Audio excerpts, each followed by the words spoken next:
Oras po natin sa buong kapuluan, it's 7:35 in the morning. Good morning! Araw po ng Biyernes, mga kapatid, 26 ng Mayo 2017. Good morning! Ito po ang programang Punto Asintado. Erwin Tulfo po at your service. Until only 9 a.m. today, mga kapatid, due to the fact na mamaya po may PBA ho, may live ho tayo ng laro ng PBA dito po sa Radyo 5. So, pag may PBA ho, medyo atras ho lahat ng mga programa. Nevertheless, susulitin ho natin ngayong umaga ang ika nga yung oras. Marami ho tayong pag-uusapan at mga issues. Siyempre, hindi pa rin po tapos yung problema dyan po sa Marawi City. Ongoing pa rin po yung clearing up or mapping up operations na kung tawagin na militar. Ang ibig mong sabihin, pag may narinig kayo sinasabing mapping up or clearing operations, iniisa-isa na nila, binabahay-bahay na po nila at fina-flash out, inilalabas, hinahanap, tinatarget po yung mga mga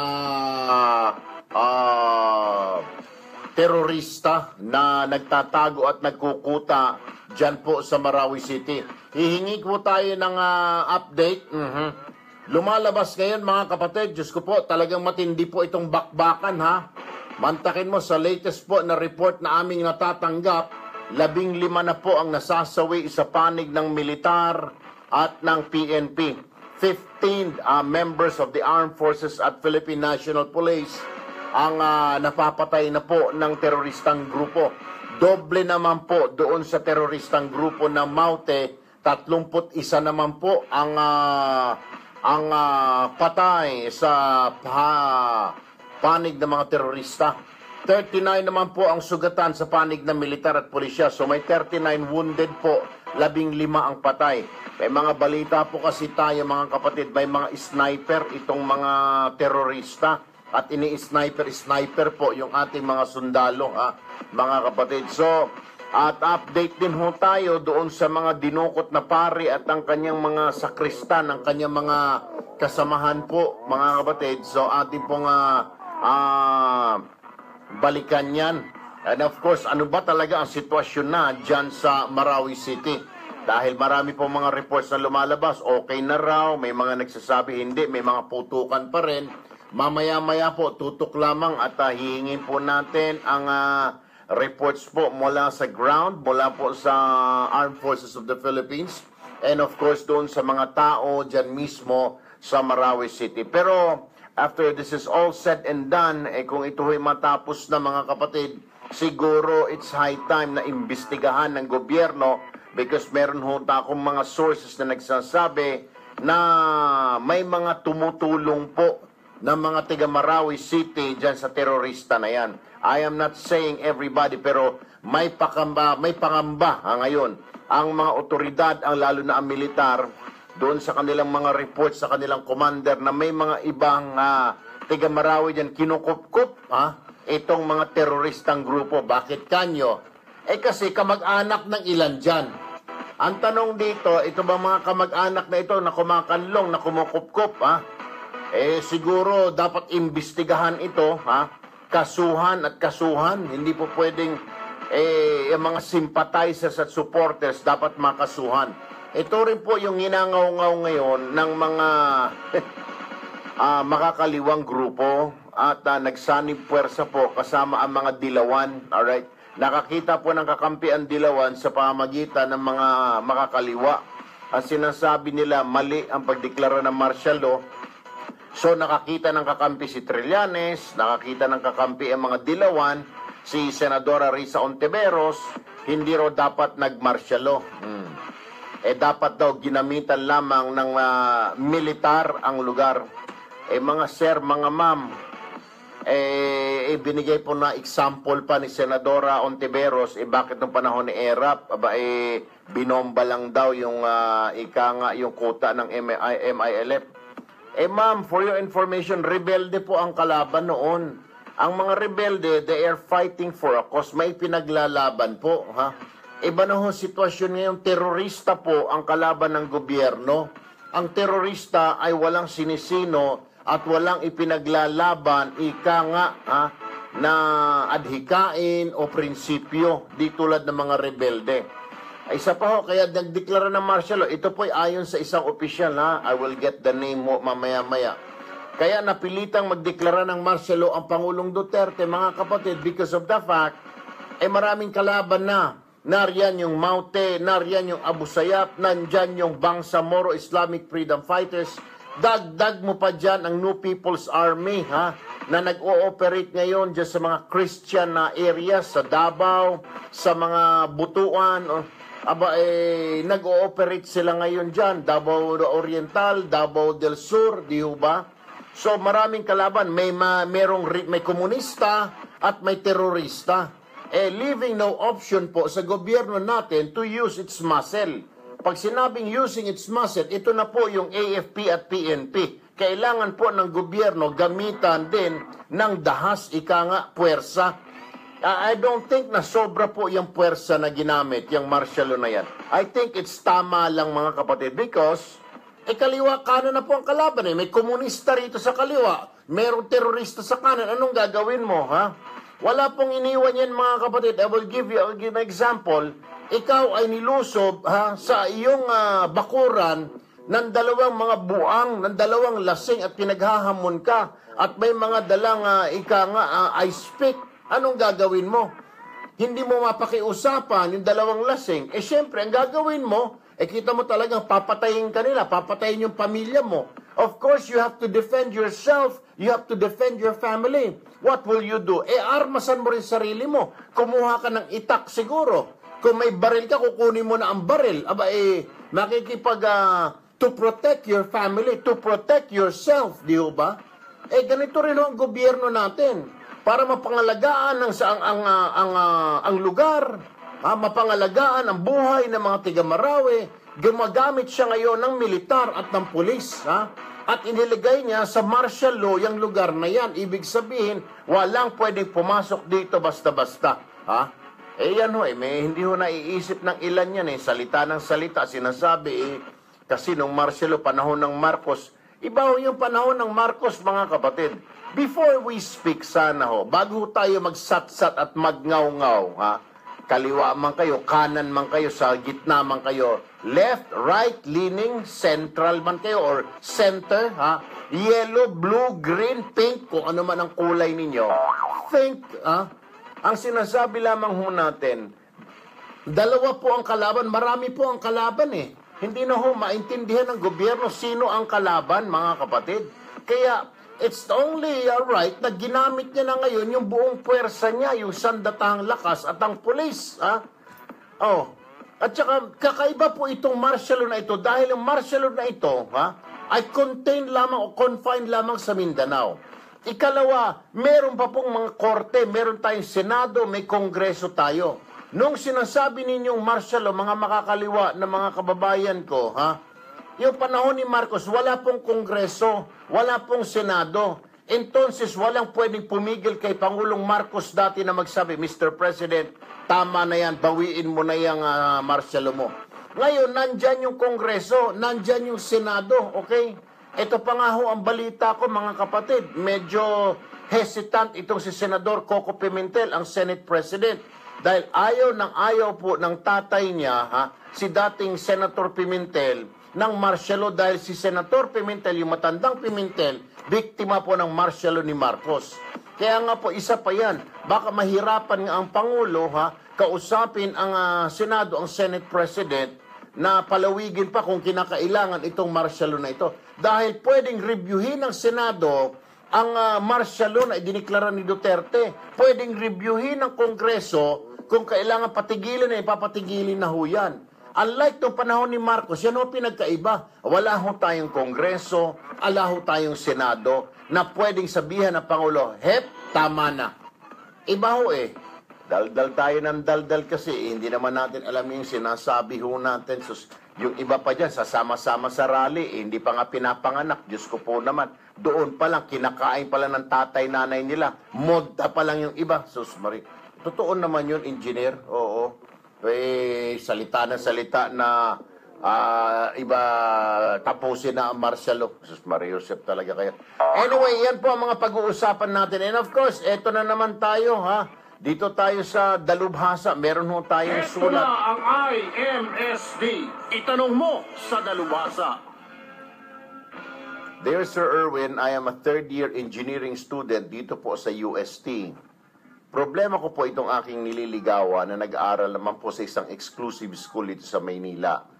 Super ganda po niya, kamukha niya si Ann Curtis. Mabait at wala naman po talaga akong masabi. At kinaiinggitan ako ngayon ng mga barkada at kaklasiko dahil jackpot daw ako dito sa aking nililigawan ngayon. Pero lately I found something about her family nang dumalaw ako sa kanilang bahay malapit po sa pier sa Maynila. Sabi niya sa akin, yung tatay niya ay seaman kaya wala po sa kanilang bahay. Pero sabi po ng isang taga-barangay, nung ako po ay magtanong-tanong, nasa New Bilibid prison ang kanyang ama, serving a life sentence dahil sa droga. Sabi niya rin yung dalawang kuya niya na ay nasa Saudi, pero ayon pa rin po sa mga taga-barangay na oplantukhang daw ang kanyang mga kuya noong December. At ang lalaki niyang kapatid na sinundan niya ay lagi po akong kinikikilan na pangtoma tuwing dadalaw ako sa bahay nila. Malambing po sana si Janet at sobrang mabait at concerned. Panay po ang text sa akin. Pero dahil po sa mga nalaman ko tungkol sa kanyang pamilya, hindi ko na alam ang gagawin ko. Natatakot po kasi ako na baka ako ay matukhang din kapag kasal na kami at sundan ako ng mga otoridad. Dapat pa bang ipagpatuloy ko, sir, ang panliligaw ko kay Janet? Dahil mukhang nagsisinungaling na rin siya sa akin hinggil sa kalagayan ng kanyang pamilya. I need your advice, Sir Erwin. Sincerely, Jonathan of Uste.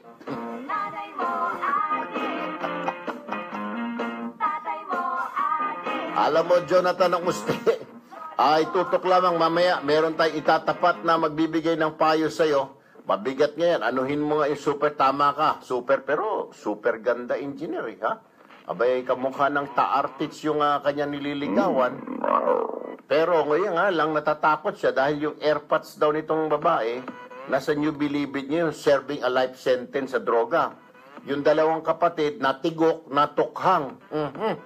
Yung tatlong lalaki, isang babae, so bunso yung kanyang nililigawan. Nako, Jonathan, last masagedli. Ang malas mo naman. Tapos Do not do drugs. I will kill you. Mamaya, Jonathan, bibigyan ka namin ng mga salita na ni Duterte, ha, para maliwanagan ka, madoktrinahan ka. Kailangan mo madoktrinahan mo na. Bigyan mo ako ng sample dyan sa ikatlong aklat ni Duterte, talata 19, hango sa versikulo 22 hanggang 24. My campaign against drug will not stop. O yan nga sinasalang-alang, engineer ni Jonathan ng Uste. Yung baka siya ay sumabit din dyan. Anyway, tutok lamang, Jonathan. Pag-uusapan natin yan. Oras po natin at 7:49 in the morning. Abay, dire-diretso na tayo. Kung alam tayong break. Ay, meron tayong break. Meron ho kami break. Sandali lamang. Mabilisan lamang po ito, mga kapatid. Umpisa pa lang ho tayo. Bakbakan na ho ini, ha? From start to finish tayo. Lulubusin natin ng oras. Yung mga buwibiyahe sa mga oras na ito. Sit down, relax, ha? Kapit lamang kung mabilis masyado ang takbo ninyo. Abay, at sabay panalangin sa Panginoon Diyos na tulungan kayo makarating sa inyong patutunguhan, ha? Kung mabagal naman, pwede yung sabihin, driver, pakibilis-bilisan naman po, mama, at late na ako, ha?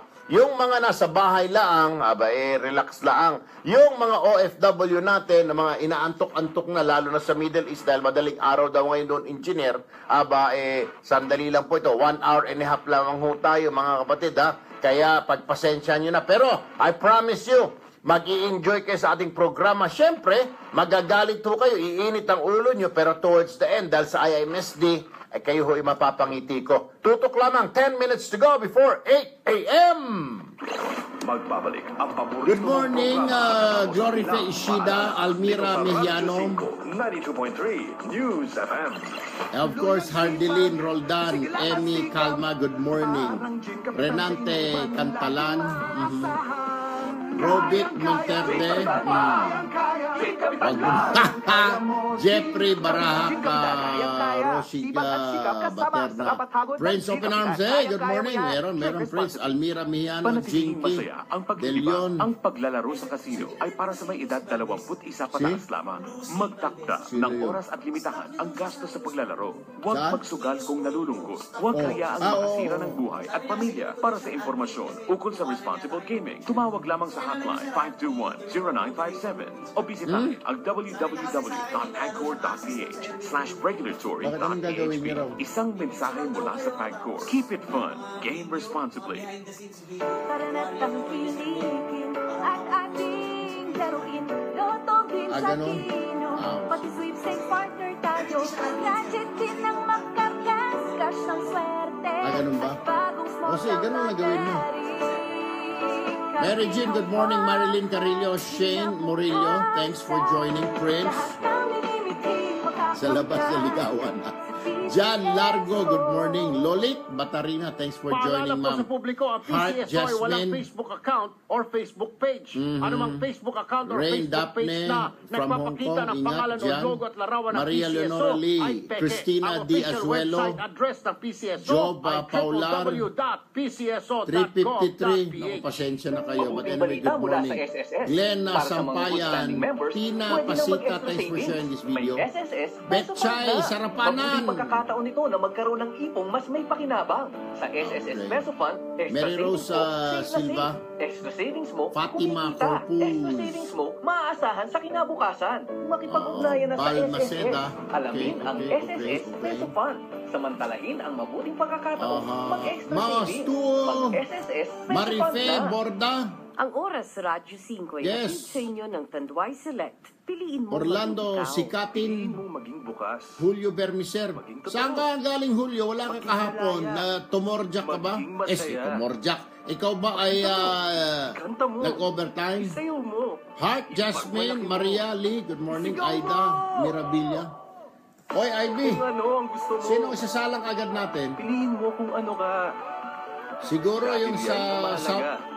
sa West Piliin mo Mincom. maging ikaw. O Tanduay si sila. Hindi mahalaga ang sasabihin ng iba. Bin Ang mahalaga, Laden, Osama piliin Bin mo Laden kung ng ano ka. Marawi. Tanduay Select. Drink responsibly. Yung kamag-anak. Nagbabalik ang paborito mong programa dito Dali lang, sa mga Radyo kapatid, ito na. 92.3 News FM. Action! That's what I want to hear. Punto Asintado. Alright, dire-diretso tayo mga kapatid. Oras po natin, 7 minutes to go before 8 a.m. Makibalita po tayo, ha? Live from Iligan, yung aming pong senior correspondent doon, ha? Yung ika nga beauty, ha? Beautiful reporter ng TV5 naroon ngayon sa Iligan at bibigyan tayo ng update hinggil po dyan sa pinakahuling kaganapan sa Marawi City. Good morning, Kay!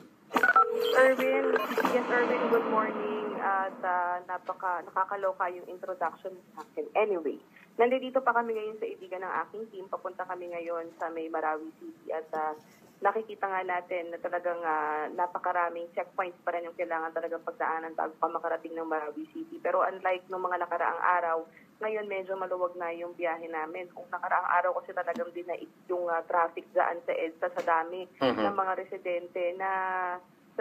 residente na tumatakbo palayo ng Marawi City, ano? At alam mo, Erwin, kahapon ay talagang nakita natin kung gaanong katindi yung naging enkwentro sa pagitan ng militar at ng Maute Group. Talagang kahit na tayo ay medyo naipit din doon sa habang nandoon tayo sa loob ng 103rd Brigade sa may Campo Ranao.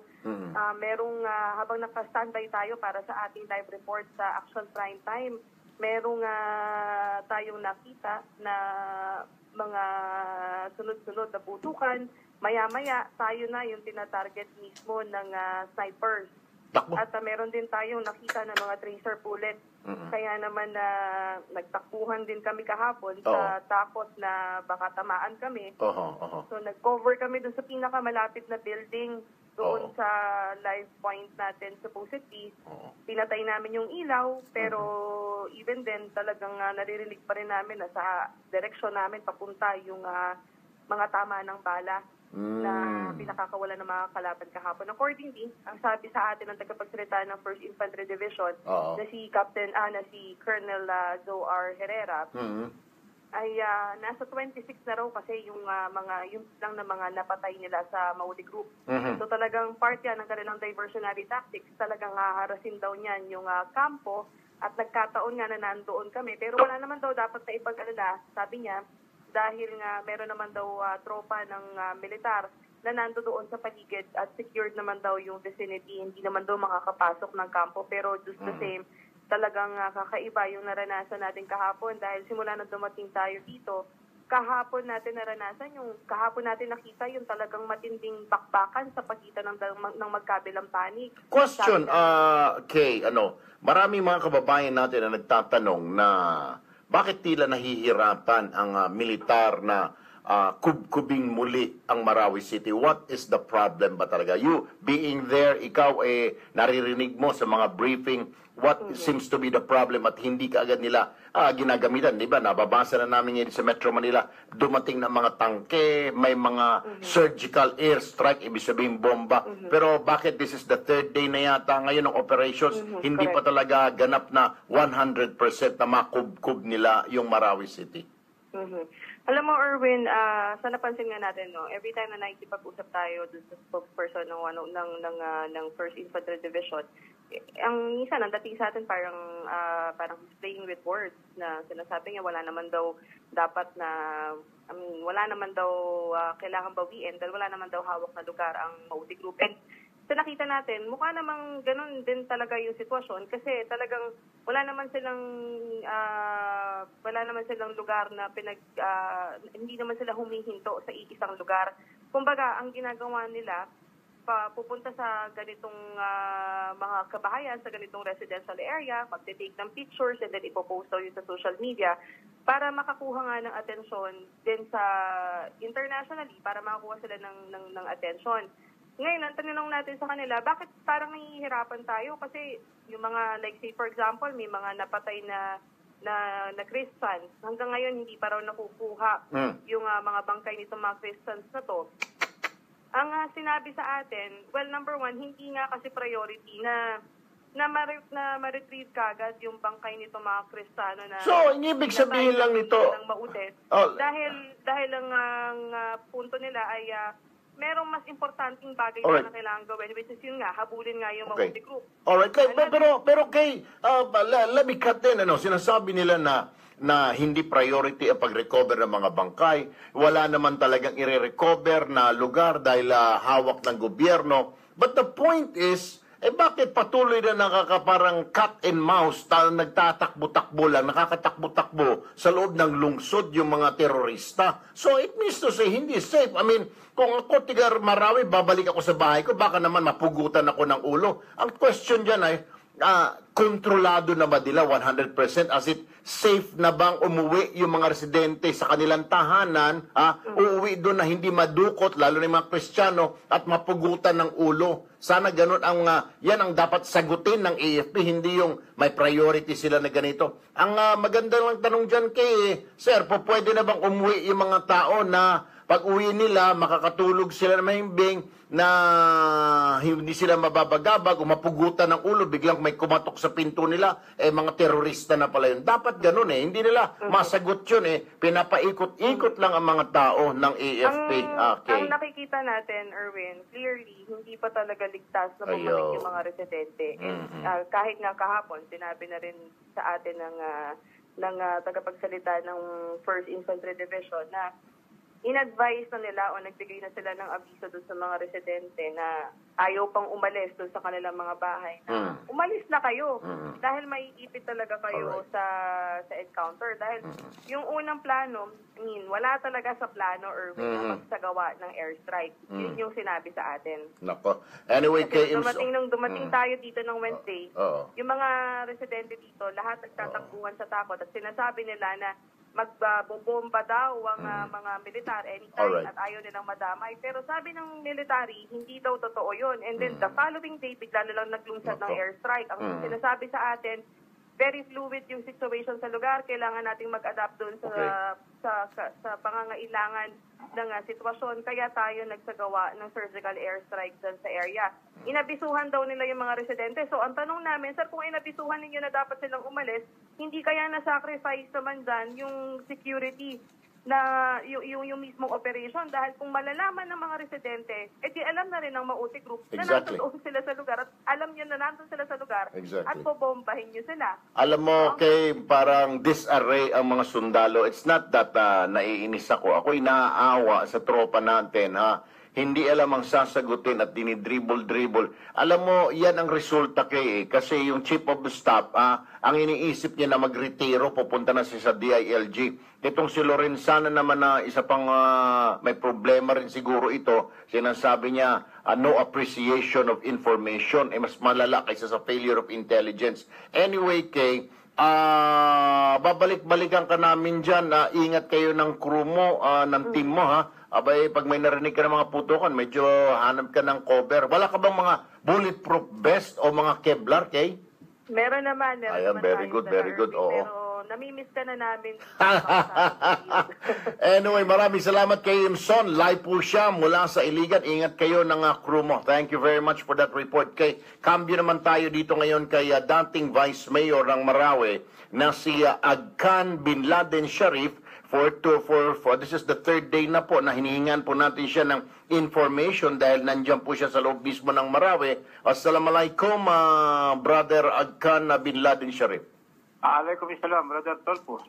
Apo. Ay, kumusta po? Ay, ano na pong balita? Ay, sabi ng militar, wala naman talagang kukontrolin dahil hindi naman kontrolado ng Maute ang Marawi City. Sila ay patakbo-takbo na lang. Pero sa inyo pong pananaw, dahil dandyan po kayo sa loob at pakikipag-usap sa kanila dahil mga kapatid nyo rin mga Muslim yan, ano ho ang nangyayari ngayon dyan? Sila ba ay nariyan pa? Sila ba ay paalis na? Sila ba ay patakas na? Anong sitwasyon, sir? Bale, sir, sa ngayon, sir, kasi kagabi nambomba yung mga militar, maggrabe yung bomba na ginamit nila. Oo.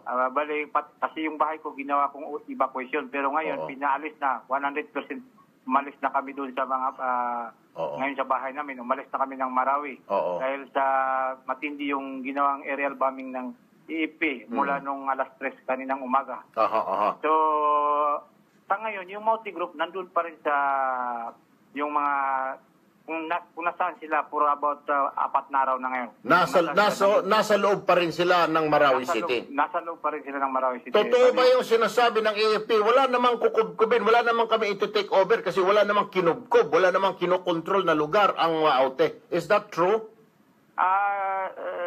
Magkaiba ng opinion yung mga, siguro magkakaiba ng opinion, pero para sa akin, nandun pa rin yung Mauti Group sa mga lugar na kung saan sila nag-stay. Tulad ng alam yun ng mga reporter ninyo kasi nakita ko sila doon.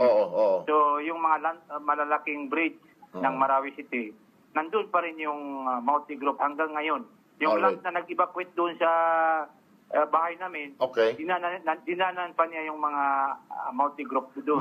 Mga ilan ang tansya mo pa ng mga natitirang mga Mauti Group na mga miyembro ng Maute sa Marawi City? Mga ilan pa ang tansya mo? Nung sabi mo nung unang araw, estimate mo na sa 100 to 300 yung puwersa nila. Ngayon, mga ilan na laang? Kasi may mga napatay na rin daw, mga 31 ayon sa AFP. Ilan pa ang natitira? Pero nadagdagan sila doon sa nakatakas na mga bilanggo. Nadagdagan sila doon sa mga nakatakas na. So yung mga bilanggo, sumama na rin sa kanila?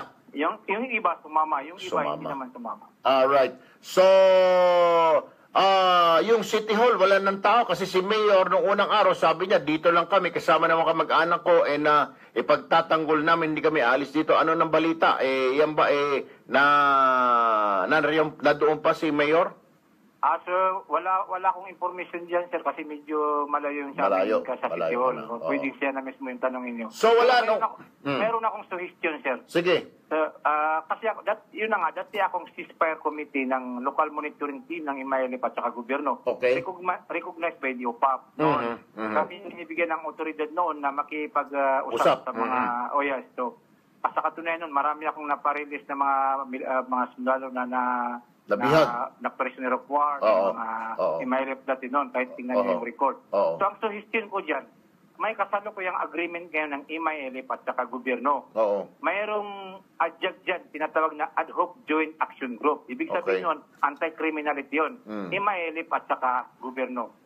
So dapat, ang pamahala natin, bakit hindi nila kausapin ang Imayelip na tumulong sila? Tumulong sila na palitin yung multi-group. Pero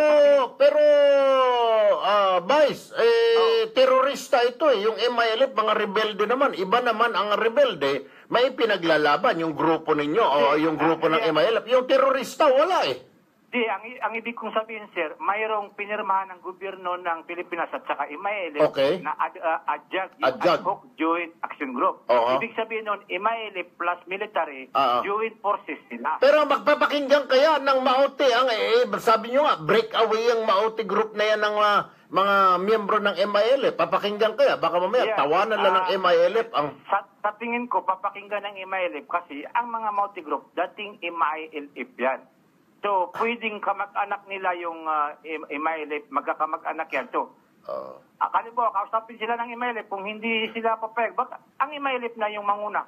Pero, okay. Nakita na natin yung ganong sitwasyon na, Vice, yung BIFF, yung Bangsa Islamic Freedom Fighter, di ba?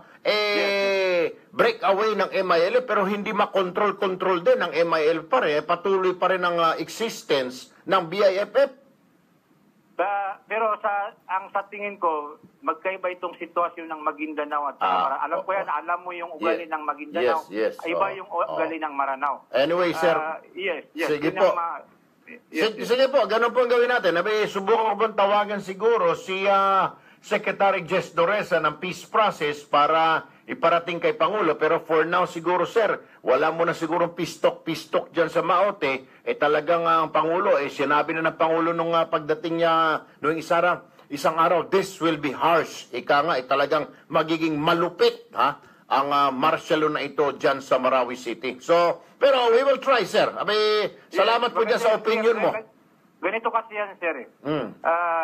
Ako, yung sinabi ko, sir, dati akong ceasefire committee. Ibig sabihin nun, kahit sa field, nakakapasok ako dyan. Okay. So, ang tingin ko dyan, kahit gano pa gamitin ng ating pamahalaan yung kamay na bakal nila, hindi nila maubos ang Maote. Kasi malaki yung Marawi City. Yung sabi ko sa'yo, pwedeng, pag medyo mahirap pa na sila, tatanggalin nila yung mga suot nila, mag-isa-isa sila, makakalis din sila. Alright. Yung Liklanaw, malaki yung Liklanaw, alright. malaki yung Vice, may mga nagtatanong lang. May mga nagtatanong tayo mga kapatid, kababayan, tinatanong lang. Nakakausap mo ba ng diretso ito mga Maote at bakit hindi raw kayo tila sinasaktan nila? Ganito kasi yun Yung Maote Group, dati yan MILF. Okay. Dati yung MILF. Alright. Kilala ko sila. Okay. Sinabi ko, tapos kayo kasama sa peace process. Kasama kayo sa peace process dati. So, kilala nila kayo. Kahapon nga, kasi may mga kaibigan tayo na nagtitik sa atin na tulungan si Father Sito para ma-release si Father Sito. Pumunta ako doon kasi yun na nga ang pinaka-importante sa akin, si Father Sito. Correct. Na ma-release kasi kaibigan, personal kong kaibigan si Father Sito yun. So, pinuntahan ko kahapon mismo sa mga Maote Group at inigusit ko sila. Kaya lang, biglang may nagbumba, umatras ako. Alright. Okay, ganito na lamang, Vice Bin Laden, sir. Kayo po itatawagan namin from time to time. Ibibigyan kita ng update. Tatawagan ko lang po. Subukan ko pong makontak sina Peace Process Secretary Jess Doresa or yung para may parating po yung inyong suggestion na gamitin yung koordinasyon ng MILF at ng AFP. Tama ka naman, may punto ka roon. Baka makatulong pakiusapan na lamang itong Maute. Pero tingin po ng mga kababayan natin, ang gobyerno po masyadong nakafocus ngayon na durugin na ito. Maraming kalaban ang ibig kong sabihin, sir, yung MILF, pag sang-ayon ng gobyerno at saka MILF, pwede ang MILF, sila mismo yung dumakip okay. dumakip sa clear. multi-group. Anyway, sa tingin ko. Okay, maraming salamat sa iyo, Vice. Si dating Marawi City Vice Mayor Agkan Bin Laden Sharif. Maraming salamat po. Magandang umaga po sa inyo. Sige. So, easy mga kapatid. Ano na naman yung mga tirada nyo? Si Vice mukhang spokesperson ng Maute. Si Vice mukhang easy. Binibigyan nga tayo ng report, hindi siya miyembro ng Maute. Kaya siya nakakapag-usap at hindi siya sinasaktan, mukhang may punto naman. Ako po'y naniniwala. Dati po siyang sa peace process at itong Maute ay mga breakaway ito ng MILF na nagtayo ng grupo na ayaw makipag-usap sa gobyerno. Kaya ayan, nagwawardi-wardi. Di ba ang MILF tumahimik na, di ba? Ngayon, itong Maute ayaw tumahimik. So, since kilala niya, at tama po yung sinasabi niya, may mga kamag-anak yung mga Maute na tiga MILF. Ngayon, entonces, itong sa report na natatanggap ko, merong mga kamag-anak yung Maute na mga residente ng Marawi. Ito ang dapat imbestigahan ng gobyerno. Ito yung mga dapat kunan ng impormasyon ng gobyerno, ikulong, dahil kinakanlong nila yung mga terorista na yan bilang mga kamag-anak. Hindi ba may kasabihan tayo sa English, blood is thicker than water? Ika nga, sus. Mariusep, iyan ang problema. Ang kalaban, tapos yung sinasabi ni K. Imson kanina, mukhang maraming kapalpakan Sinasabi ng AP, umalis na kayo dyan, papasok na kami, ito ang Armed Forces of the Philippines, mag-backwit na kayo. Alam mo kung sino nag-backwit? Kasama, siyempre, pati yung mga Maute, nag-evacuate na rin. Iniwan yung baril na ibinaon sa lupa, nagpanggap ng mga sibilyan. Diyos ko po, paano nga naman talaga matatapos yung giyera na yan? 8:12 ng umaga, sandali lang mga kapatid, break home lang tayo. Abay, mabilisan lamang po ito. Take it away, engineer!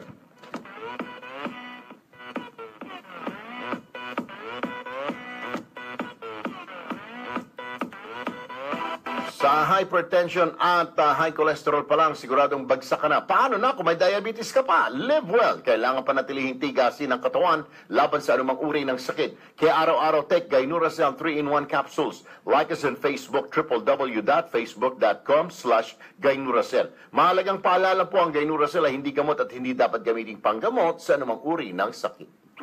Magbabalik ang paborito mong programa pagkatapos ng ilang paalala dito sa Radyo 5. Glory Mel, Teo, I agree. Wala dapat. Pauline, Jamila Simban, Einor Sayer, Malu Andro, Kayang-kaya. Sibag at sikap kasama. Buhay na Patriarka, Emi Velosilio. Amang, kumaway ka muna si Amang, mga kapatid. Tol, ganito ka ba? Bigo na naman. Ito, Easy, TJ, easy. Wala tayong enough evidence. Wala tayong sufficient evidence. Easy. Itodo ang arangkada. Masko mo na baag. Bravo ang bagsik mo. Sivas Regal. Available at Mercury Drug. Mahalagang paalala. Ang Bravo ay Raindrops, hindi gamot at hindi Daphne. dapat Okay gamitin sa panggamot pangalan sa na anumang uri ng Raindrops. sakit. Masarap ang buhay. Ray Durac, Todo thanks arangkada for na sharing walang this palya. video. Bravo Food Supplement No for Men. need peace Ang talk bagsik muna, mo, okay? mabibili sa Ray, Mercury Drug Bong nationwide. Arandia, Araw-araw, libo-libo ang premyo. Araw-araw, Roslyn 3 times a day. Pisquiza, Mananalo May at pili Palma, ng maglaro at hi. sumali dito. Mary Jean Ricardos, 31 for the easy Annalisa Lotto. Torres, good morning. From 0 to Edison 9, Labang, Friends Lotto. Exciting ang price. Reyna Dapat Daphne, mapanalunan nyo. Huwag na magpatumpik-tumpik pa. Almira Mejiano, At araw-araw, let's play Lotto. CSO games can be played by those Osang Fuego, and above. Love Paalala po Malder. sa publiko, ang PCSO ay walang Mrs. Facebook Mesa. account or Facebook page. Anumang Facebook Joel account or Facebook page Rapirap. na Good morning, nagpapakita Lucy ng pangalan Dioko. o logo at larawan ng Mary Joy PCSO Martin. ay peke. Ang Iluminada official website Mortejo. address ng PCSO ay www.pcso.gov.ph. Mercury Drug celebrates its 72nd anniversary on March 1, 2017. Randy, There are more Luz than 1,000 Angeles. stores nationwide for easy Thanks and for... convenient access Ay, to thank you medicines din, and other Benilda. healthcare Thank you. needs. Pardines, thank 24/7 you. service Mary in over Joy. 100 strategic locations to serve the needs of everyone anytime, day and night. Guaranteed freshness Kailangan and natin high-quality kausapin medicines kasi sold yun in yung our mata, stores. tenga natin, Whether nagbibigay branded ng or generic, report Mercury doon Drug kung ano man keeping the siyang nation side siya. healthy. Pero sinasabi nga ni Vice, Malaso ng ating siya katawan ay sa dating regular bowel movement, kaya mahalaga nasa ang peace paglilinis panel ng colon ng ng bituka.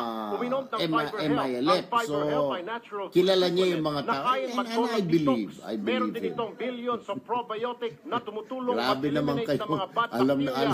at Parang parasite sinasabi niyo, na miyembro siya ng nagbibigay lalo pang maote. malaso ng ating Easy, katawan. easy. Para sa katanungan at discount, tawag Easy. na o text sa 0909-383-8555. Ulitin ko, Naku!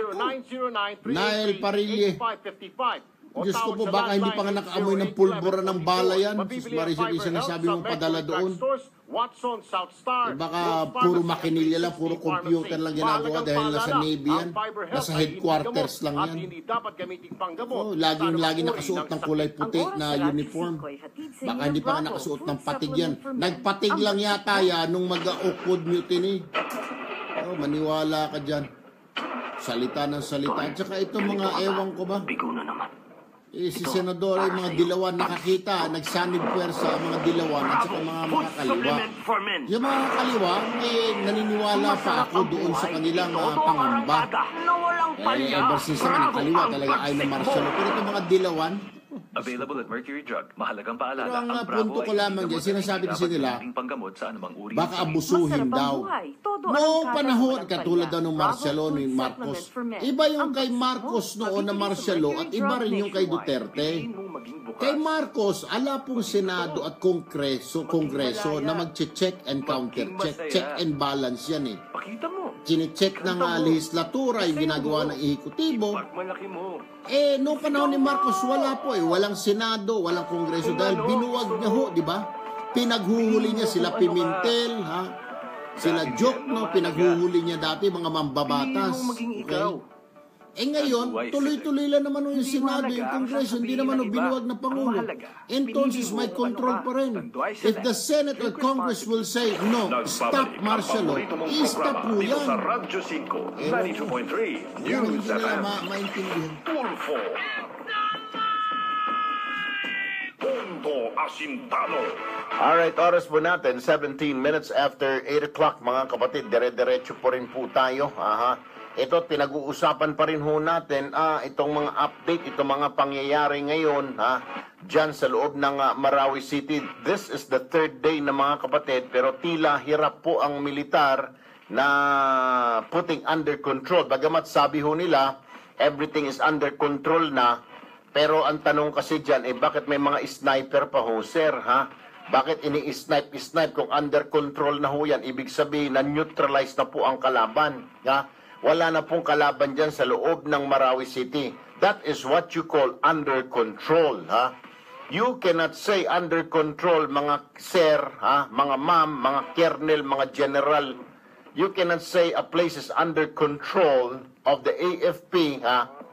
Kung patuloy na may mga skirmishes, kung patuloy may mga pockets of resistance, ibig sabihin doon sa isang kanto may pumuputok pa, doon sa kabilang barangay may mga sumasabog pa, that is not under control. Because when you say, sir, under control, kontrolado mo na talaga, may katahimikan na, wala nang kalaban dyan na patakbo-takbo, patawid-tawid sa kalsada, mga general, sir, Secretary Lorenzana ng Department of National Defense, General Anyo ng AFP, that is what you call under control. Under control is tahimik na. Pwede nang umuwi yung mga kababayan natin dyan, magsaing, magluto, maglaba, magsampay, na hindi sila gagambalain.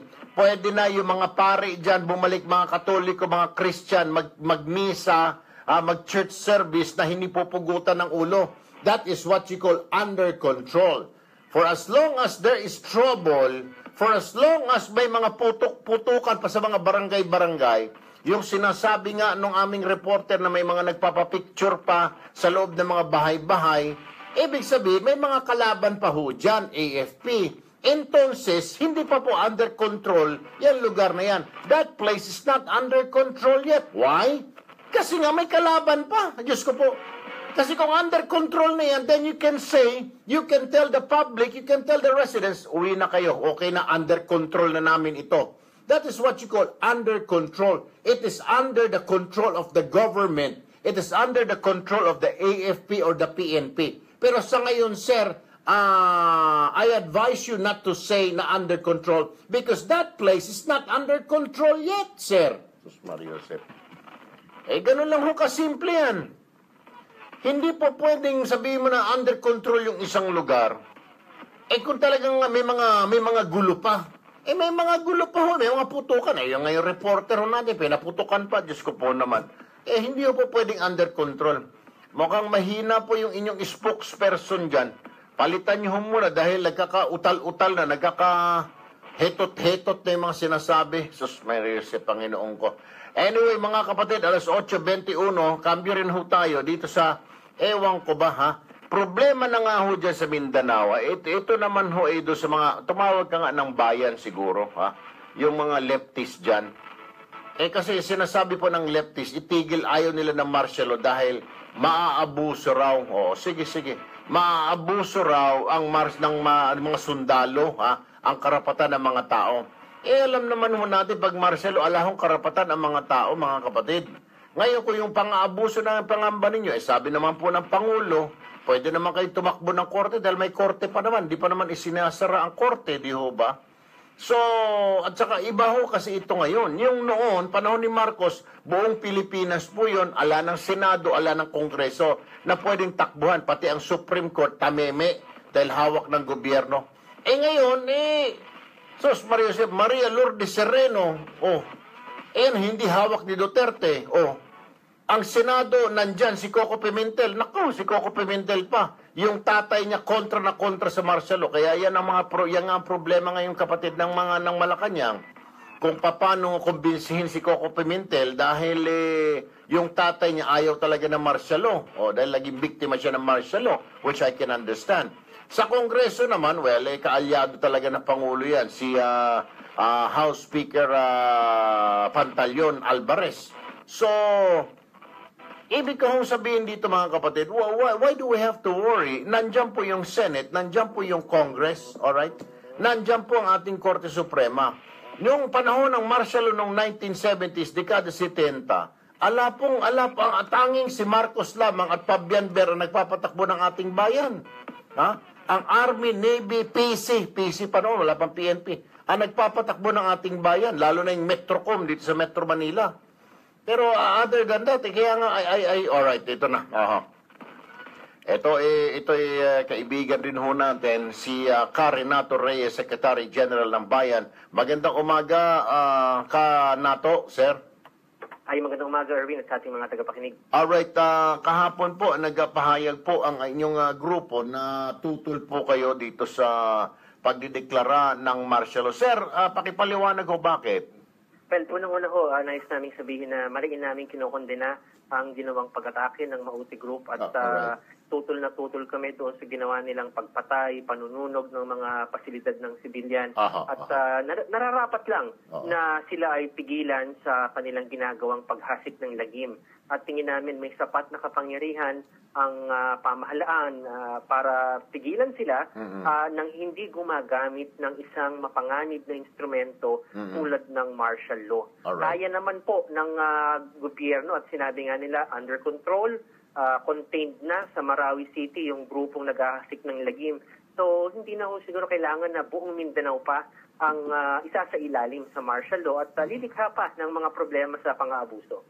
Sir, ang ayon po sa kausap ko na tiga well, hindi po siya talaga the right person na magsasalita dahil hindi siya po miyembro ng PCOO, ng Communications Office or ng office ng press secretary or spokesperson. Pero sabi po ng isang taga Malacanang kagabi, I was talking to him over the phone. And the reason why, kasi nagka-diskusyon ho kami dyan yung punto ko, pananaw ko, why the entire Mindanao? Ang sagot naman ho sa akin kanato, sabi niya, Erwin, tingnan mo naman, doon sa mga Christian-controlled areas ng Mindanao, ang NPA inaatake, sinusunog yung mga equipment, mga negosyo. Sabi niya, doon sa Davao, umatake sila before this Maote Group attack. Tapos ngayon, itong Maote nga, itong Marawi. So, nag-i-spread ngayon, sir, ang violence, ang gera. At dalawang grupo ngayon ang kalaban ng gobyerno, ang communist rebels versus at saka itong Maote na terrorist group. So, how do you contain that? Yun ho yung sabi niya, sir. Kaya, napilitan ng Pangulo na ideklara ang martial law because baka lumagana pa. So dito pa lang sa Southern Mindanao at Central Mindanao, baka umakyat pa ito sa mga Surigao, dito sila kinakabahan. Kaya thus martial law was declared, sir. Pero ano ho reaksyon ninyo dyan? Well, unang-una ho, ang alam natin na policy dapat ng gobyerno under President Duterte, kaugnay ng CPP, NPA, NDF, is to engage these groups through peace negotiations. Katunayan, bukas nga po ang 5th round ng formal peace talks. So kung sinasabi ng ilang nakausap nyo na ang response ng gobyerno ngayon ay martial law, medyo contradictory yon dun sa pahayag ng Pangulo na gusto niya maipag-peace talks dito sa ibang grupo. Supposedly, dapat ina-isolate lang nila dito yung Maote Group. Focus dapat doon. Pero yun nga po, sa mga nagiging pahayag ng ilang mga opisyal, parang gusto nilang pasaklawin pa yung mga target, may problema ho pag ganoon. Who knows, baka sa susunod, pag sinabing ang threat talaga ay NPA, nationwide ng NPA, so that mean nationwide din po ang martial law. Very dangerous, and in fact, very confusing yung mga nagiging pahayag ng mga opisyal mula sa Malacanang. Alright. Panghuli na lamang, sir, kasi sinasabi nyo na yung fear ho ninyo na baka maabuso nga, di ba, nung panahon ng Marcos. Pero ang sinasabi naman po kasi ni Duterte nung dumating siya, this is a different martial law because the Congress and the Senate are existing. Unlike nung panahon ni Marcos, binuwag po ni Marcos yung Senado at Congress. Therefore, walang check and counter-check or check and balance. Ngayon po, sabi niya, kung may mga nagpaglabag dyan, pwedeng tumakbo yung mga tao sa korte, nandyan naman Senado at Kongreso. Who can tell me? And ito po, nasa batas, di ba? After 60 days, kung hindi pa, pwede nang sabihin ng Kongreso at Senado, stop, tama na yan. Di po ba, Sir Nato? Well, totoo po na may ilang kaibahan. Nag-ooperate pa rin ng mga courts, nag-ooperate pa rin ng Constitution, nandiyan pa rin ang Kongreso. Pero meron ding mga pagkakapareho. Kasi we are talking about the same armed forces of the Philippines from 40 years ago. We are talking about the same police force na ngayon, syempre, binabatikos din for so many abuses in the war on drugs.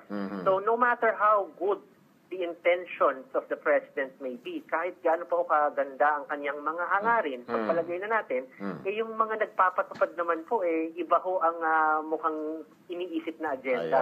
So ang sa amin po nga, sana... Yung ibig nyo sabihin, sir, yung nasa baba, yung mga on the ground, doon kayo kinakabahan, baka hindi maitupatupad ng tama. Yes, on the ground, tsaka yung mga ilang cabinet officials na parang gigil na maglunsad ng all-out war. Doon po kami nangangamba. Kaya nga, as soon as possible, dapat po i-lift na itong declaration na ito at iwasan ang further complications and problems na maaaring iresulta ng martial law. Dapat po talagang tapusin na yung problema sa Maote Group, pero hindi po dapat i-sacrifice yung human rights at hindi po dapat sa pamamaraang napaka-extreme naman.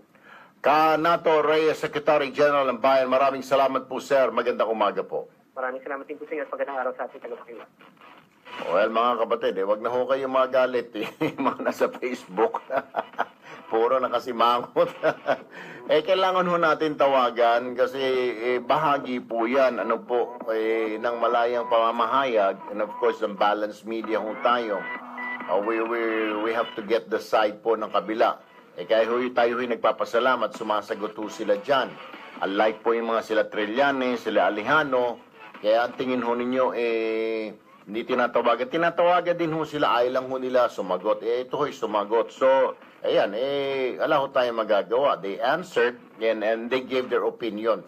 Karapatan ho ng lahat na magbigay ng kanilang opinion. Kagaya po niyang bayan, yan pong opinion nila. So, hindi rin, pero hindi yun nila pwede ipilit din ho sa atin. Yan ang kanilang pananaw. Anyway, mga kapatid, oras po natin alas 8:29. Sige nga, tawagan mo nga.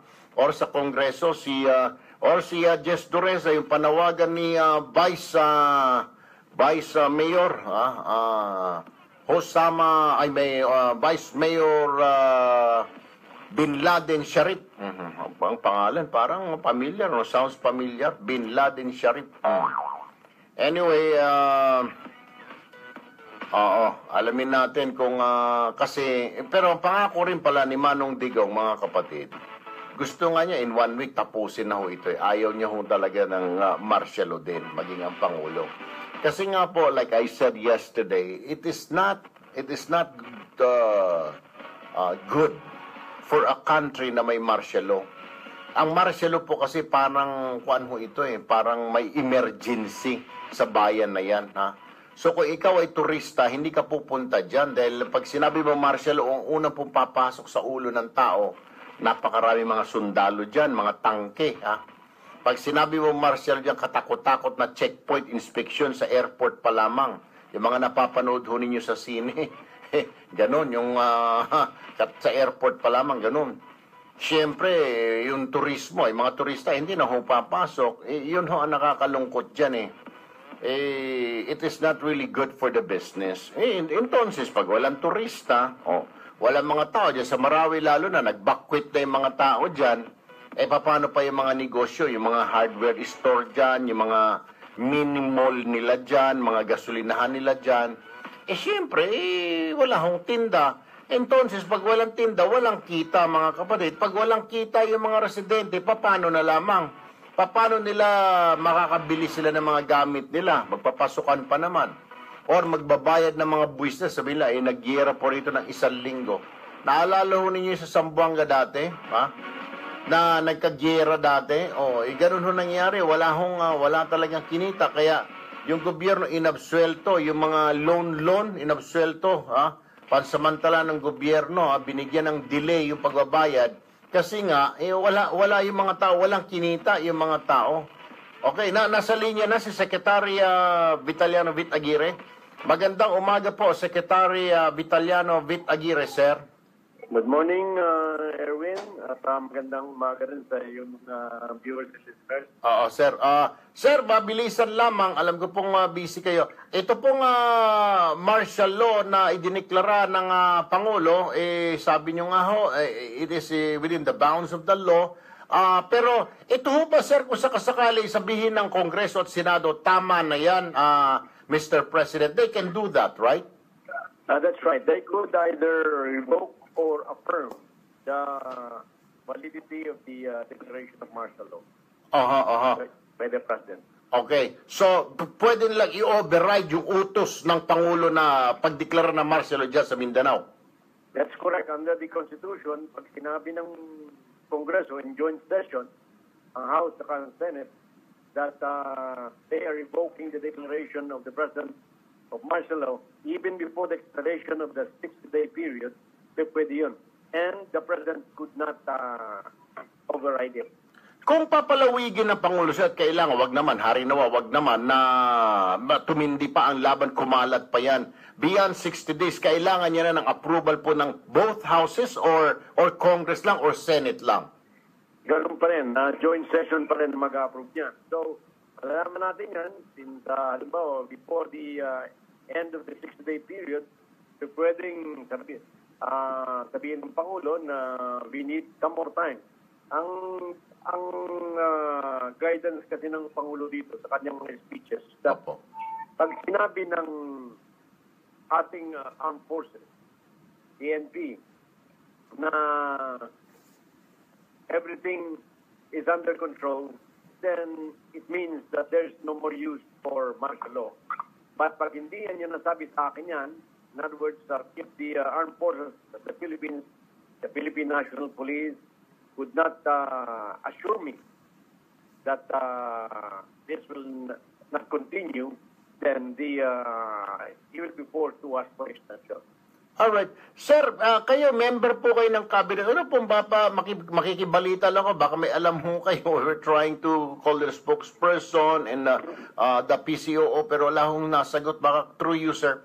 Ano po talaga sitwasyon ngayon? Is it really under control? Kasi conflicting po eh. The AFP saying under control, pero may mga skirmishes, may mga pockets of resistance sa ilang mga barangay. How did it become under control kung may mga resistance pa rin sa isang barangay, doon sa kabilang kanto? Entonces, hindi pa po under control. Ano po ba talaga ang report ng authorities, ng government forces natin kay Pangulo? Yung pinaka-latest, sir. What is their report? Well, I could only be very brief on this. Kasi we agreed in the cabinet kasi pwedeng maraming mag-interview nga, no? Opo. Cabinet member, tapos iba-ibang statement or iba-ibang opinion. So, ang masasabi ko lang is that as of last night, mga 10 o'clock, talagang under control na ang Marawi City ng ating armed forces. Alright. But yung mga skirmishes na isolated lamang siguro yun. Alright. But yun lang. So that's all I could say. So, kasi baka mag-violate ako dun sa directive sa amin. Okay. Panghuli na lamang po talaga, Sec, so may probability na baka hindi na abutin ng another week itong martial law dyan, lalo na sa Marawi. Basta clear lang sinabi ng Pangulo. Pag ano sinabi sa akin ng armed forces, everything is under control, wala nang problem, then there's no use for martial law. It will be lifted. Alright. Secretary Vitaliano Vit Aguirre. Sir, maraming salamat. Magandang umaga. Mabuhay po kayo, Sir. Thank you, Erwin. Thank you. Ayun. So, nakasalalay po sa AFP at PNP.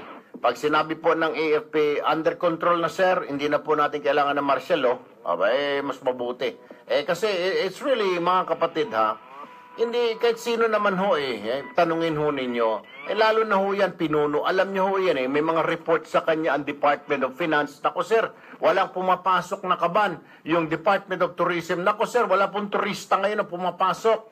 Nako sir, yung DTI, nako sir, yung Board of Investment, sir, wala po nag-i-invest ngayon, sir. Nagpupulasan na yung mga investors natin dahil natakot yung mga kumpanya po nila sa Mindanao, sir, pull out na. That is not good business po, para sa isang, that is bad news para sa isang bansa na may martial law, mga kapatid. Why? Because it will really affect the economy of the nation. Una pong tatamaan dyan, turista. Sinong buang na turista na pupunta sa isang bansa na alam mo may giyera, Of course, hindi po tutuloy, Hindi ka papayagan, paalis ka pa lang, sasabihin ng immigration doon sa kung saan ka man, America ka man, Vietnam, where you going? Going to the Philippines? No, there is war. Hindi ka papayagan, Number 2, kung ikaw ay negosyo, ikaw ay investor, may malaki kang plantation dyan sa Mindanao ng mga saging, pinya, kung ano man dyan, atras ka kung tuloy-tuloy ang gera na yan, di ho ba? Kung ikaw ay nagbabalak na maglagay ng negosyo, maglagay ako ng gilingan ng napakalaking gilingan ng mais at palay dyan sa Mindanao, maglalagay ka pa ba? Hold mo muna dahil gera. Number 3, walang kinikita po. Pareho ang sibilyan at gobyerno. Ang gobyerno ng Marawi walang kinikita, walang nagbabayad ng buwis sa kanila ngayon. Bakit? Gera nga Ang mga tao hindi rin magbabayad dahil nagtakbuhan na ngayon, di ba? Nagsitaguan, nagsilikas. So patay ang ekonomiya ng Marawi. Entonces, pag patay ang ekonomiya ng Marawi, mapipilayan din ang ekonomiya ng ARMM. Di ba? Ganun lang ho yun, yung parang domino effect. Ito yung martial law. Tutumba, matutumba yan. Lahat magtusitumbahan. Yan po yung epekto. Hindi po maganda ang martial law. Nobody likes martial law. Maging ang Pangulo, yung kausap ko kagabi na hindi ko na lang humabanggit yung official because hindi naman siya kasama. He is not in liberty to talk about these issues dahil hindi naman po siya miyembro ng PCOO, ng Communications Office or ng spokesperson ng Malacanang. Sabi niya, iyan ang dahilan na Boss Erwin Kaya diniklara ang martial law dahil marami ang kalaban kaliwat kanan na. Ay sabi ko, gusto ba talaga ng Pangulo? No. Ha? Nakakasira ng negosyo yan. Ha? Nakakasira ng turismo. Sabi niya, tanong mo pa sa Department of Tourism, sinong gago na turista na pupunta sa isang lugar, magsiswimming sa Mindanao. Kahit yung Siargao na yan, hindi na mapupuntahan ng mga ikang surfing dahil nga dyan sa nangyayaring martial law at giyera na yan. So everybody's affected, mga kapatid, ha? Hindi lang po ay gobyerno, ha? Ang natutuwa dyan, hindi po natutuwa ang gobyerno kasi walang income. Wala pang iniwan niya sa padre de pamilya. Sabihin ng padre de pamilya, Marcelo tayo dito, walang pwede lumabas sa bahay, walang good time, wala tayong gagastusin, ha? Wala tayong tatanggapin na bisita. Mga anak, syempre nakasimangot, ha? Yung mga kapitbahay mo, naku, giyera doon sa bahay ni paring Erwin, ha? Naririnig namin, nagsisigaw siya doon, pinapalagalitan yung mga anak niya. Kasi pinasok na sila ng mga masasamang loob. Ikaw ba'y pupunta? Yung kapitbahay mo may problema, galit na galit, hindi ka, syempre, hindi mo pupuntahan. Hindi ka mag-aalok ng mga alahas kay misis, baka mamura ka pa ng mister, mainit ang ulo ng mister, nagpapautang ka, ikaw ay maniningil doon sa kay misis, dahil nangutang si misis pambili ng uniforme at saka mga notebook ni Junior. Paano ka maniningil kung narinig mo nagsisigaw ngayon yung padre de pamilya? Sige nga, ganun ho ang martial law, mga kapatid. Bad business po yun. Na? Hindi po maganda, mga turista, hindi po punta. Yung magpapautang sa'yo na Bombay.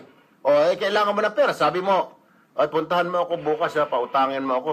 Hindi na pupunta yan. Kita mo, galit na galit ka. May dala-dala kang itak, palakad-lakad ka dun sa beranda ng bahay nyo. Naturalmente. Hindi po maganda martial law. Martial law is not good, ladies and gentlemen. 8:41 ang umaga. Sandali lang po, ha? Break ko muna tayo sa ating pagbabalik. Nako, yung problema, nako, nitong estudyante, engineer, pasadaan lang muna natin. Oo. Yung, bigyan mo ko ng magandang tugtog mamaya dyan, ha?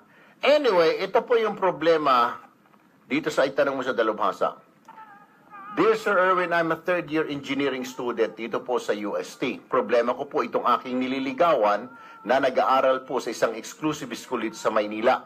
Super ganda po niya, kamukha niya si Ann Curtis. Mabait at wala naman po talaga akong masasabi at kinaiinggitan nga ako ng mga barkada at kaklase ko dahil jackpot daw ako dito sa aking nililigawan ngayon. Pero lately, I found something about her family nang dumalaw ako sa kanilang bahay malapit sa pier sa Maynila. Sabi niya sa akin yung tatay niya raw ay seaman kaya wala po doon. Pero sabi po ng isang taga-barangay, nasa New Bilibid prison ng kanyang ama serving a life sentence dahil sa droga. Sabi niya rin sa akin yung dalawang kuya niya ay nasa Saudi. Pero ayon pa rin sa mga taga-barangay na oplan tukhang, ibig sabihin natigo ang kanyang mga kuya noong December. At ang lalaki niyang kapatid na sinundan niya ay lagi po akong kinikikila ng pangtoma tuwing dadalaw po ako sa bahay nila. Malambing po si Janet at sobrang bait at concern. Panay nga po ang text sa akin. Pero dahil po sa mga nalaman ko tungkol sa kanyang pamilya, hindi ko na alam ang gagawin. Natatakot po ako na baka ako ay matukhang din kapag kasal na kami at sundan po ako ng mga otoridad. Dapat pa bang ipagpatuloy ko, sir, ang panliligaw ko kay Janet? Dahil mukhang nagsisinungaling na rin siya sa akin sa kalagayan ng kanyang pamilya. I need your advice, Sir Erwin. Sincerely, Jonathan of Uste. Jonathan! Ay, nako, Jonathan. Adik ka, pero kung sobrang ganda naman, mukhang taartit si babae engineer. Sige nga. Hindi naman yung babaeng adik Yung tatay niya lang at saka mga kapatid niya. Pero siya naman estudyante, nag-aaral sa exclusive school. Tanong dyan, paano naka-aaral yun doon? Siguro nagbebenta. Ay, alas 8:43, dyan lamang ho kayo mga kapatid. Wag ho kayong bibitiw. Magbabalik ho kaagad ang punto asintado. Rubik. Merlin Reyes, John Reb, Noel Deborah. Dalubhasa na tayo, dalubhasa. Ay! May problema ka ba sa regular bowel movement? Uminom ng Fiber Health para sa mga katanungan at discount. Tawag na or text sa 0909-383-8555. Ulitin ko po, 0909-383-8555 or tawag na po sa landline 808-1144. Mabibili po ang Fiber Health sa mga leading drugstores nationwide. Mahalagang paalala po, ang Fiber Health ay hindi gamot at hindi dapat gamiting panggamot sa anumang uri ng sakit. Magbabalik ang paborito mong programa. Almira! Paalala, dito sa Radyo 5, Julio! 90.3 News. Easy, Julio. Ayan na naman din natin mabanggit yung mga KEPS na yan. Bawal yan. Ron Pasilan, January Uychokde, Tess Anonas, thank you Tess. Julio Bernicer. Wag mo naman i-discourage Julio. Zaires Tarusan, Lynn Rapak, Mirna Apal. Hindi kasi baka isipin na doon siya nakatira sa bahay ng babae, baka isa na siya sa mga adik. Walang Facebook account. Oy, boy, matatawagan ba natin si Martin di sa payo? Or Facebook page na nagpapakita ng pangalan o logo at larawan ng PCSO. Sabihin mo, payo lang naman, hindi naman ang tungkol sa official gobyerno. website address ng PCSO ay www.pcso.gov.ph. Lorna Huwag bibitiw, magbabalik agad ang paborito mong programa Dulce pagkatapos Torres. ng aksyon news update mula sa Edna Radyo Barba. 5, 92.3 News From Dubai, FM. ingat po kayo dyan sa Dubai, Edna. 92.3 News Saneta FM. J. Balita, aksyon, news update. Easy. Hindi natin pwedeng banggitin yung KEPS na yan. Matapos ang pagdeklara ni Pangulong Sasabit Rodrigo tayo Duterte lahat ng martial law dyan. sa buong Mindanao Baka dahil walang sa punto krisis sa Marawi asintado City, sa Lunes. magsasagawa ng protesta ang mga biktima ng martial law sa iba't Ay, ibang mga bahagi kapatid, ng bansa. dahil mawawala ako sa Nakatakda ngayong darating araw, na... Black Friday protest kung Lumapit saan sa'yo. magmamarcha ang mga ito mula University of Santo meron Tomas naman akong hanggang sa surveillance. Menjola sa Maynila. Nananawagan si Bagong Alyansang Makabayan Ay, o Bayan Secretary General Renato Reyes Jr. Mawawala po na ako samahan sila sa sa protesta na magsisimula sa Menjola o Chino Ross Thursday, Bridge Friday, na malapit sa Malacanang next Presidential Palace. Magtatagpuan Ako po niya ang ibang ay- grupo alas 3:30 mamayang hapon sa May Espanya sisilipin lang ako, at IB magmamarcha engineer. pabalik sa Malacanang. Pero magla-live Bukod ako sa grupong Facebook. Bayan, kabilang Alam niya sa naman, kahit na magsasagawa wala ng ho Black ako, Friday protest, nagla-live ako sa ang mga grupong Facebook sa Selda umaga. at Panay Oh, Alliance ayaw nyo? Karapatan. Wala pang commercial Samantala, break. may ikinasas Walang ang break rally sa break. June 12 Oh, o pag Araw ng live, Kalayaan, tuloy-tuloy. ang grupong Rise Up Thursday, for Life Friday and po. Rights, Uno at Karapatan, saka Human dos, Rights IB. Alliance, National Mark your Union of calendar. People's Lawyers Wala po at ang inyong Bayan na lingkod. magsisimula So, sa Rahat pero Sulaiman pwede po Park kayo tumutok sa sa Malate, Facebook. Maynila. Saan ako pupunta? Standard Sa Time, Southeast 8:46 Asia pa ng rin. umaga. At yan ang balita mula sa Radyo 5, 92.3 News FM, Cherry May Violet, aasikasuhin San lang Kailanman, kapatid, higit sa Anong balita. we will miss you? Aksyon. Mapapanood niyo ako rito na magla-live ako. News update. 8 to 10, 8 to 9 ng umaga, 1 hour nga lang. Para sa mga good May standing kwentuhan. members, pwede na Tuloy pa rin yung mag-extra savings. kwentuhan natin, May siyempre. SSS Peso Fund na.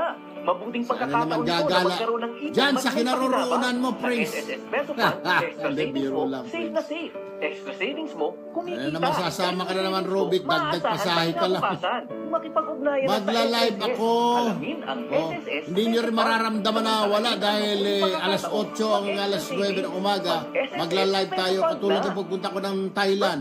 O nag-live naman ako. 72nd anniversary on March 1, 2017. Anong CR, hoy? Hindi CR yun, Mona. Buang. Conference room ng hotel yun. Anong CR?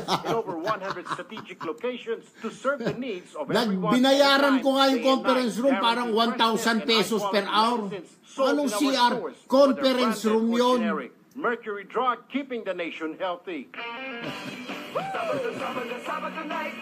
Ay, naku naman, iyak ka na naman, tirada mo naman ng Rameses. Bakit paglilinis ng tubo, bakit doon pa sa abroad? Eh, marami naman dyan.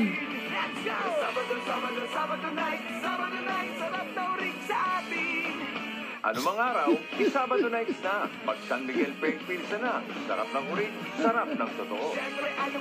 Besh, Irene, magla-live ako sa Facebook, ganitong oras, alas 8 hanggang alas 9. Hindi mo na kailangan sumama, Julio, dahil may kita mo ako live. Bonus points. Ang dali. Kuha lang ng Petron Value next Card. week. Magpagas lang ng magpagas. Kada 5th day visit mo, Kapalit. may 50 bonus points ka. LB, good morning, January. More Ayan na free naman. fuel to be redeemed. Petron, Wala, save bonus ako lang. points. Hindi ito promo. All year round na to. Para ang everyday. Ano na naman CR, Julio?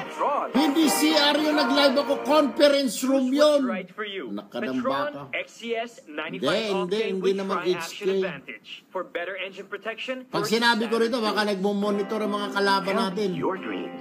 I want to be an architect. Ayan ka na naman, Noel de Borja. Ano na namang washroom? Kita mo lang isa yun. Own my business. When you dream Anak, big, ibig sabihin, sayang yung binayad ko 1,000 piso kada oras. Filipino-owned Stock Life Insurance Company. Kasi 700 baht yung binayaran ko per hour. Conference room yun, hindi CR. Buisit. We're big on dreams. Ano naman siya? Bakit ba? Kailan importante ba yung kung sinong kasama ko? Para naman kayo mga magulang ko. Isa pataas lamang. Magtakda ng oras at limitahan. Oy, Ervin Goyon Galvez, good morning. Betchay. ang makasira ng buhay at Sarapanan, pamilya para sa Ervin Galvez. Oy, nako, mami pala kayo ni Ma'am. Anyway, good morning. Masto, Maria Luisa, good morning. Lani Dehan. Oh, yan ha. Janet Morete. Ano na naman, Betchay, may kasama sa CR. Buisit! Ayan, yan na TJ, facing sa TJ. Oh. Ano na namang Pukoy Chris? Hindi CR yun, Buisit. Reviewin mo. Naka-t-shirt lang ako, pero hindi sa CR yun. Conference room yun. Ewan ko, ang gulo nyo kausap. Lahat ng minimiti makakamtan sa PCSO. Ay, wala pa ba? Nangungulit na ito mga buisit na ito eh. PCSO ay walang Ako Facebook naman ang account nakita ko or ng Facebook tinitira page. nito mga Anumang luko-luko Facebook na ito. account or Facebook page Walang, na nagpapakita ha? ng pangalan o logo. Wala na siguro masabi kay Trillanes. Ako naman ang ginagambala ng mga luko-luko na ito. Ewan ko. Buisit! www.pcso.gov.ph. Akala ko ganun tayo. Ganun. Ganun yata eh. Dito kayo, dito ako. Ano ba naman yun? Si Trillanes, si tirahin nyo, wag ako. Anak ng baka wala na kayong matira. Ako naman ang tinitira ninyo. Mga buisit talaga. Hard times, ha? Aerobic, ha? Anak ka ng... Ano namang hot oil? Oh. Isa ka pa, lucid joke. Ideya mo yan eh. Kalukuhan ng CR. Wala ako sa CR noon. Pure Foods Nuggets. Eat so easy. Sa tagal ko sa industriyang ito, Ay, bilisan mo na dyan, engineer. yung katawan ko sa Ito stress. mga ito, Kaya araw-araw, I take nagwawardi-wardi na. Gainuracell Ako na 3-in-1 nakita ng capsules. mga With proper diet loko and na ito. exercise, kasangga akong Gainuracell laban sa pagtaas ng blood sugar, May araw din hypertension kayo. at high Tignan nyo. cholesterol May araw na maaaring kayo. maging sanhi ng diabetes. Dahil ang Gainuracell capsules ang nag-iisang 3-in-1 dietary supplement na maaasahan ko sa araw-araw. Ako po si Victor Neri. Live well with Ano na Gainuracell. naman, Robic? Magla-live na tayo rito. Thursday na umaga, live tayo. Friday, magla-live tayo. Magandang Kayo balita nga mula sa makulit, Power Refill TJ. Gas Station. Pwede ka nang maging franchise co-owner ng bagong branch ng Power Refill. Tumawag lamang sa Okay. 655-4374. Magpupulo na ako. Nagbabalik ang paborito mong programa dito sa Radyo 5, 92.3 News FM. Tulfo. Punto Asintado. Alright, oras po natin 8:52 in the morning. Nasa linya po ng telepono si Dr. Camille Garcia, psychologist and relationship expert. Good morning, Doktora. Hi, good morning. Good morning. Salamat. Malalim na problema para sa isang third-year engineering student ng UST. So I would say he will be around 19 years old siguro siya, Doktora. Oo, tama. Mga ganun, 19 to 20. Alright, Tama. sandali, Doktora, ha. Ito na yung sulat niya. Engineer! Ito na ang IMSD. Itanong mo sa dalubhasa. Music. Hindi yan eh. Wala ba yung mga balungkot itong si Jonathan eh. Oh. Anyway, Doktora, ito po yung music. Ito po yung problema ni yan. Dear Sir Erwin, I'm a third-year engineering student dito po sa UST. Problema ko po itong aking nililigawan na nag-aaral po sa isang exclusive school naman dito sa Maynila.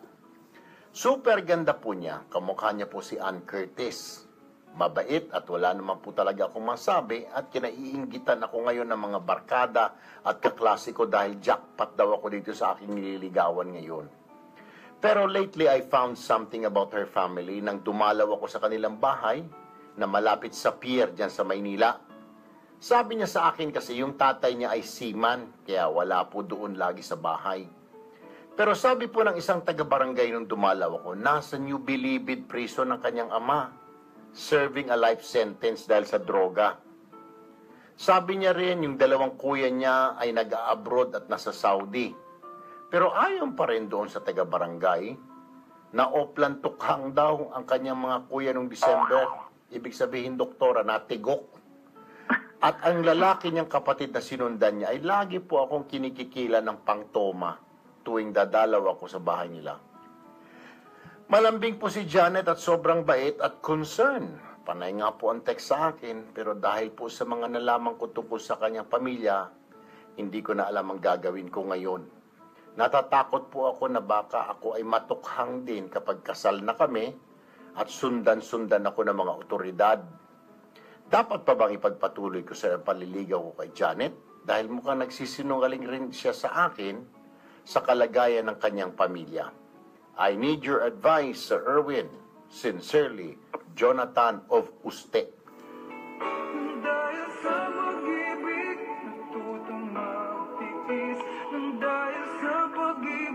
Doc? Okay. Parang eto kasi yan, Sir Erwin, kung sinasabi niyang nililigawan niya, hindi ko alam kung sinagot na siya or whatever. Dahil kasi, nakakapunta na siya dun sa bahay, di ba? Right. Oo. So, ang sa akin, kung talagang, di ba pag isang tao naging kaibigan mo, hindi mo naman kagad masasabi, yung tatay ko, nasa bilibid yung mga kapatid ko, ganito nangyari. So, at that point, na kung ganung level pa lang yung kanilang pag-uusap, siyempre nahihiya yung babae kung sasabihin niya na kaagad yung mga bagay na yon.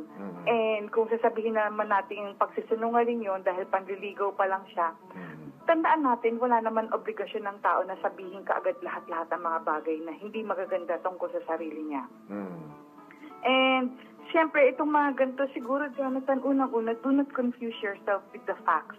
Kasi, ang nangyayari dito, yung opinion mo, yung perception mo, yun yung gumugulo dun sa mga facts. Parang, ikaw tuloy, parang nako-confuse na, tutuloy ko pa ba nga ba yung panliligaw? Nasa sa'yo yun Kung sa'yo, sa tingin mo makaka-apekto sa'yo yung mga bagay na ganitong nalaman mo, then siguro kaya binigay sa'yo yung opportunity na malaman itong mga bagay nito para ikaw na mismo magsabi na, sige, ititigil ko na. Wala namang masama dahil wala kang commitment dito sa taong ito. Nililigawan mo pa lang. Yun yung talagang yung word mo, nililigawan pa lang. Kaya hindi ka committed sa taong ito. Unless na lumalabas ngayon ng emosyon mo na naawa ka or nagsisunod. Alam mo, Doc, masasabi ko dito kay Jonathan Akuste. Jonathan, kung ikaw ay mukhang artista din, ikaw ay mukha ni Erwan Yusap, kung sino man yun, boyfriend ni ni Ann Curtis. Ni Ann Curtis. Oo. Kung kamukha ka noon or kamukha ka ng artista, hoy, wag kang choosy, Sus Mariosep. Abay, choosy, doktora. Ano naman ang kinalaman ng tatay niya? Tatay niya, bakit? Magka-apelido ba kayo ni tatay niya? Yung dalawang kapatid niya, ka-apelido mo ba? Nga problema ni doktora, mukhang nakukulitan siya dito sa kuya. Kasi itong si kuya mukhang tatlong kuya niya, tatlo yung kuya siya, yung dalawa patay na, yung isa, lagi siyang hinihinga ng pangtoma. Yan ang problema di sana sinabi niya doon sa kapatid, doon sa girlfriend, doon sa parang nililigawan niya. Alam mo naman, typical naman din sa ibang mga lalaki. Sa akin kasi nga nagtataka nga ako na hindi naman niya papakasalan yung pamilya. Ang papakasalan niya kung in the event na gusto nga niyang pakasalan or gawing girlfriend itong babaeng ito, hindi naman yung mga kapatid. Kaya nagtataka ako parang siya mismo, yung palang bagay na yun, naguguluhan na siya.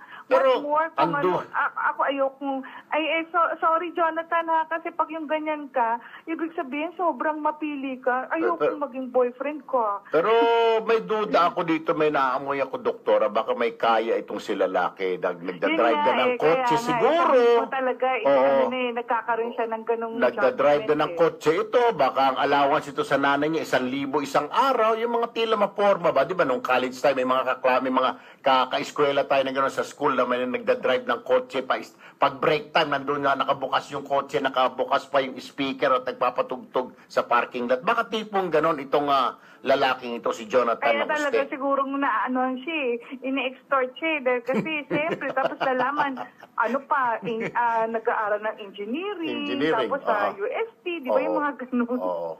So, ano nga payo mo dito kay Jonathan? Continue o umatras na lang siya dahil choosy siya?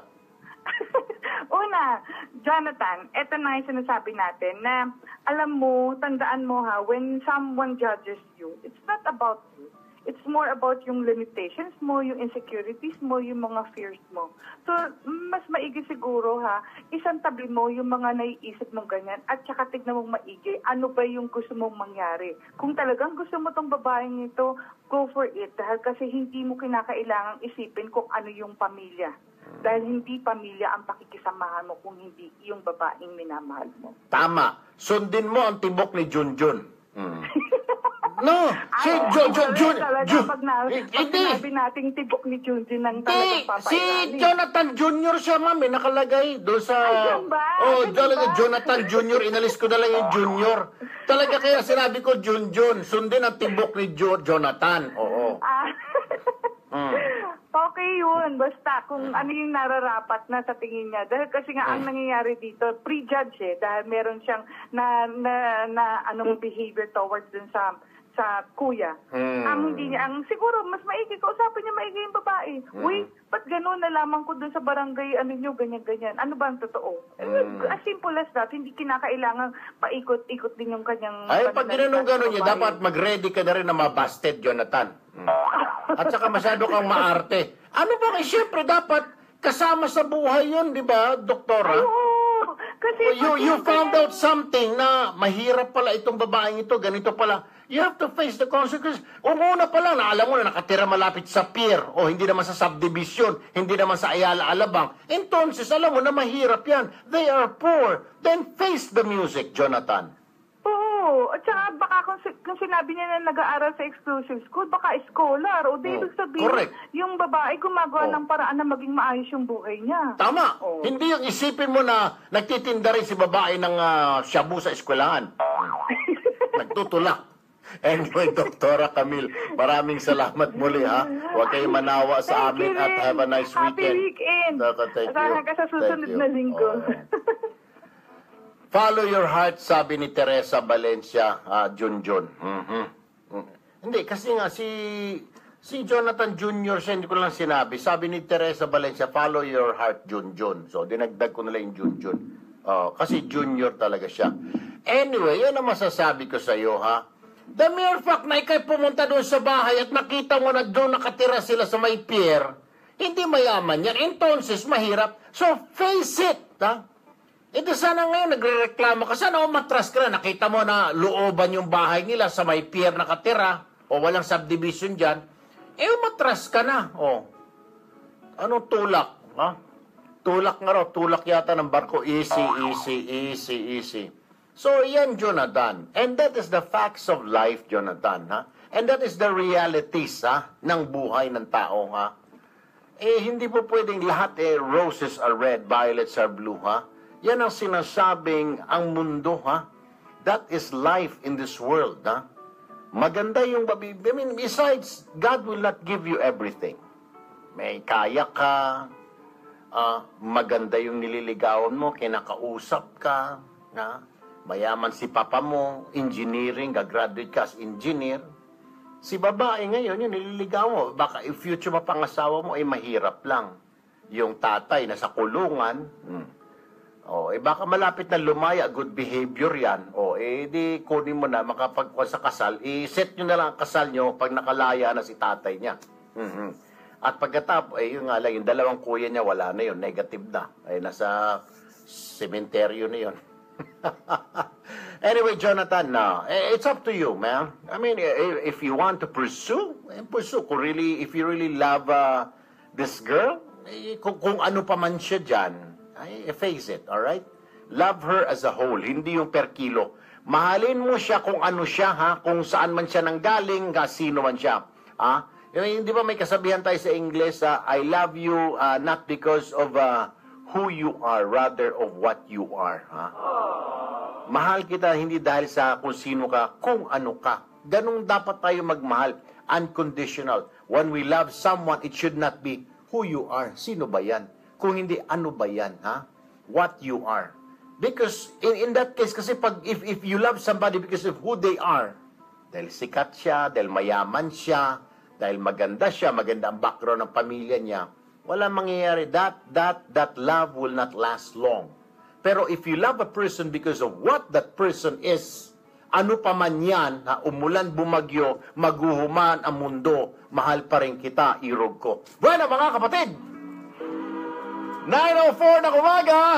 Pansamantalang papaalam na tayo. Have a nice weekend, everyone. Susunod na po, Bitag Live, si Tolben. Ako po si Erwin Tulfo. Salamat po, Dickies USA, Chancellor Shirts and Slacks, Dr. Jean Marquez, their clinic dyan po sa Timog Avenue, Quezon City. Maraming salamat po. Ako po si Erwin Tulfo.